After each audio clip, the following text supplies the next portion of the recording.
What's up, fans? Welcome back to my channel. Welcome and happy Halloween, late, belated, whenever I upload this video. Hopefully it's around the Halloween time, but yeah. So, as you guys, see the thumbnail, the title, and of course see my little shirt here. Today we're gonna finally, for whatever reason, I keep forgetting to do a review of this, but finally, I'm gonna finally talk about Halloween Ends. Coming up right now, I hope you guys enjoy the show. Alright guys, quiet on set. Scene one, take one. Action! Boom! Now, if you guys like this video, make sure you guys leave a like, comment, and subscribe. Make sure you share with your friends. Also, hit that bell for notifications because it helps the channel a lot. So, Halloween Ends basically is once again directed by David Gordon Green, and it stars Jamie Lee Curtis, Andy Matichak, and so on and so forth. And James Jude Courtney once again playing the Shape one last time. So the story is basically, actually surprisingly, it's a story about a kid named Corey Cunningham who was accused of something, and now people are just seeing him as, well, the new boogeyman. Well, Michael Myers, after getting his ass beat by the mob in Halloween Kills, spoiler alert, he just went into hiding and nobody has seen him. But then again, Haddonfield has been gone crazy. Like, a lot of the individual people from Haddonfield, Illinois, they've gotten crazy themselves and committing these crimes and murders. Now that, the boogeyman is, not really around. But yeah, no, Corey is just basically getting picked on by people, and Laurie is surprisingly has kind of, I don't think she's moved on. She's still with the burden of what happened in the first two movies, Halloween 2018 and Halloween Kills, but she's trying to find a way to cope and all that stuff, trying to live her life the way she wanted originally. And of course, she's looking after Allison, and well, Allison is off dealing with her own trauma, and well, she hooks up with Corey, and they have a relationship and all that stuff, and well, again, things are piling on, and then, well, of course, this is not really a spoiler, Corey comes across Michael Myers, and now the boogeyman is back. That is like vague, I would say maybe a misleading plot synopsis of the review. Now let's get on to the video. This video I dread to talk about. This movie I dread to talk about because I know this film is still fresh on people's mind and controversial. And I really wanted to talk about it when it came out, but I'm just scared.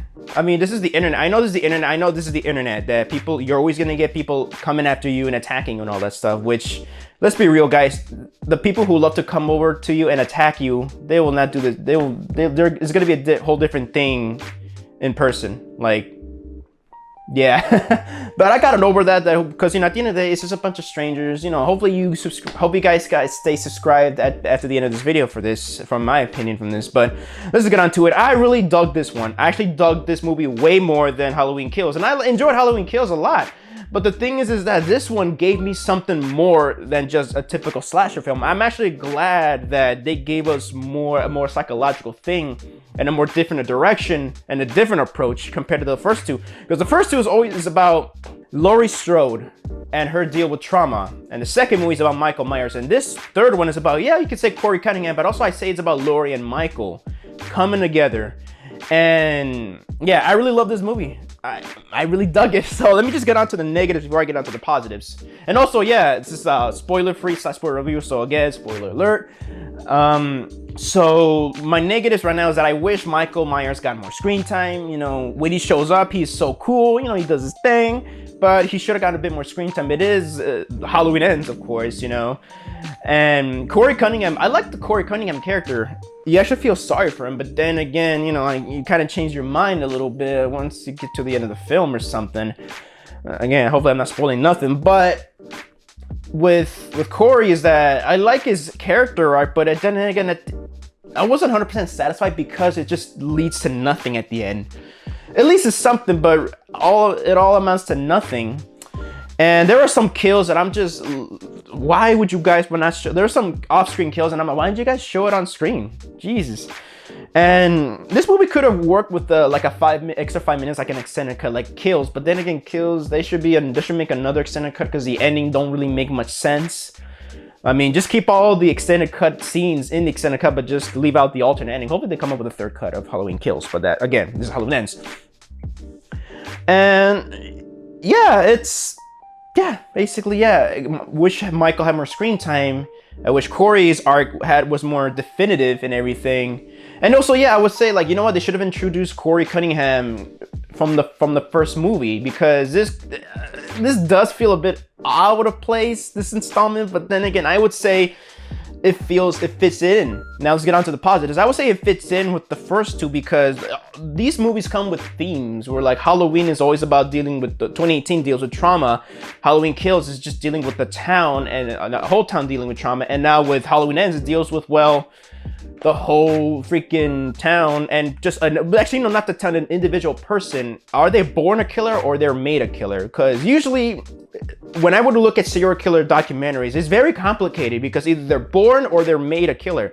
It's very complicated, and I'm actually glad that these three movies kind of delves into the whole serial killer mindset, and it's just, I'd say it's even scarier. And I'm just glad that when they even try to explain Michael's why he's immortal or something like that, I'm kind of glad that it's very vague, but I like it because again, it still leaves Michael scary and in just this whole huge thing. This the boogeyman. This whole mysterious thing about him. And Michael, he's just great in this movie, man. When he's on screen, he's cool. And actually, I don't think they did a disservice to this guy. I think that Michael, it explains why it's very meta, this movie. These movies are hella meta, and with Michael not being, you know, not being the boogeyman for people, now apparently now people want to see Corey as the boogeyman. To me it makes sense having in the background while Corey is the new focus here, and I'm actually glad they kind of focus on him. So yeah, and also in their chemistry, Michael and Corey's chemistry, it works really well. Laurie, I'm actually glad she's doing fine in this movie. Her and Frank, they're so cute together. I would like to, stick them right up my asshole, but they were so cute together. I like that supermarket scene and all that stuff, and it's great, but yeah, I like how also the town at the same time is very reactionary to the whole trauma of the Halloween night that happened in the first two movies. And Allison, I would say she's not dumb, but doesn't make wise decisions. But then again, I get where her attitude is coming from because, well, she lost both her parents and she's dealing with a different way of trauma. I like how this movie also likes to deal with trauma. Like the first three movies, all three movies, they have this cool theme of how people deal with trauma. And I would gotta say the fight at the end with Laurie and Michael, again, this is not really spoiling much. I thought it was satisfying. I liked it. I wish I had more build up again. If Michael had more screen time and more things with him and Laurie, it would have been 100% better. But yeah, it's I like the final fight, and this movie lives up to the name. Halloween Ends, man. I like how it ends. I do like how it ends. It's very eerie at the end of the day. I'm not gonna spoil at the end until get to the spoilers section, but I like how it ends, but also leaves it open for interpretation of things. Yeah, overall, I like the movie. Yeah, there are some problems with it, and it kind of does feel out of place compared to the first two, but I mean, hey, to each his own, man. I mean, if any of you guys hate this movie or just not fans of it or just mixed on it, I get it, man. I get it. You guys want a more traditional Halloween or just like a different Halloween film, and you didn't get that. You just get what you want. And there are other Halloween films you can enjoy. I personally enjoyed this one. I actually overall enjoyed the Blumhouse trilogy. And yeah, let's see where this thing goes. I think A24 bought the rights to the franchise, and now they're going to make a TV show, but yeah. So overall, I would give Halloween Ends a 4 out of 5 stars. I like this is the same rating I would give it Halloween Kills, but it does have its problems.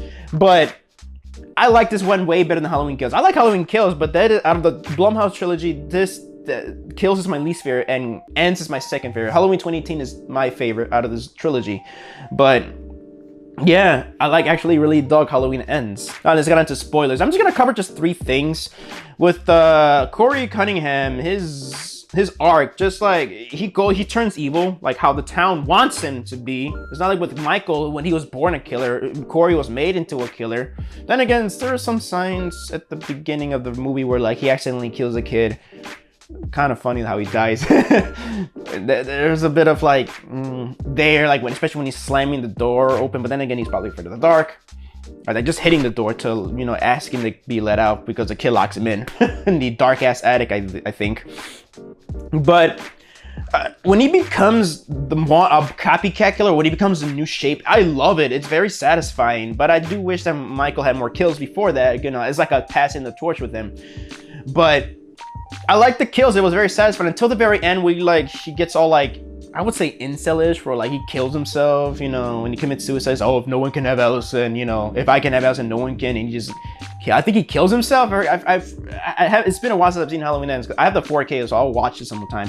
But he kills himself, and it leads to nothing. I mean, well, Michael finished his job. He killed his ass. So yeah, but then again, you had this cool thing with Corey. I love what they were doing with it, and then he just kills himself. He dies, and just the way it's done, it was just, I just wasn't satisfied with that. And the final fight with, again, I wish they had more build up again with Michael having more screen time, but that final fight with Laurie and Michael, that was so cool. It was reminiscent of the original movie, and I can tell she's very rusty because it was a lot of time in between the two movies where she was more ready and more capable of fighting Michael. Here she's so like rusty with her thing, and she's been, you know, there are things where like Michael does have the upper hand, but you know, with the help of Allison, they crucify his ass in the table, and man, the way they take his mask off and they just slit his throat, slit his wrists. It's really cool. And also, last thing I gotta say, the way Michael dies, it is satisfying. With the town having their own funeral, they go to the junkyard and they just grind Michael's corpse into like flesh and meat and everything. And that is just, I like it. I don't think it's disrespectful. I think it's, if you're gonna kill Michael, this is how you do it. But just because Michael's dead does not mean the shape is not gone, because I like that at the end of the movie, when Laurie's just talking about like, well, evil will never die and all that stuff, in tone with my John Carpenter, like that's why Michael didn't die in the first original Halloween movie, how like evil doesn't go away. And I like that the mask kind of is just right there. That's the last shot of the film where it's on the table waiting for its next owner to take shape of, because I feel like the mask is the shape itself in a way. And I like how the movie ends with "Don't Fear the Reaper" by Blue Oyster Cult. I like that a lot. It's cool. I think it's a very satisfying movie. And I know this is going to be controversial. When I saw like the opening credits and using the Halloween 3 font, I'm like, holy shit. I know what this is because I'm a huge fan of Halloween 3. I know this is going to piss off people, and it did. Well, this movie's not for everybody. And then again, not every movie's for everybody. So yeah, so I love this movie, and really, I put it up there like at least top 5 or so, you know? That's just me though. But yeah, so that's my spoiler-free / spoiler review, hybrid review of Halloween Ends. Hope you guys enjoyed the video, and thank you guys so much for watching my video. So let me know down in the comments down below, have you guys seen this movie? What you guys think of it? I would like to know. Please let me know down in the comment section down below. I'd like to hear your opinions on it. So this is Javi from Javi Production signing off, and hope you guys enjoyed the show.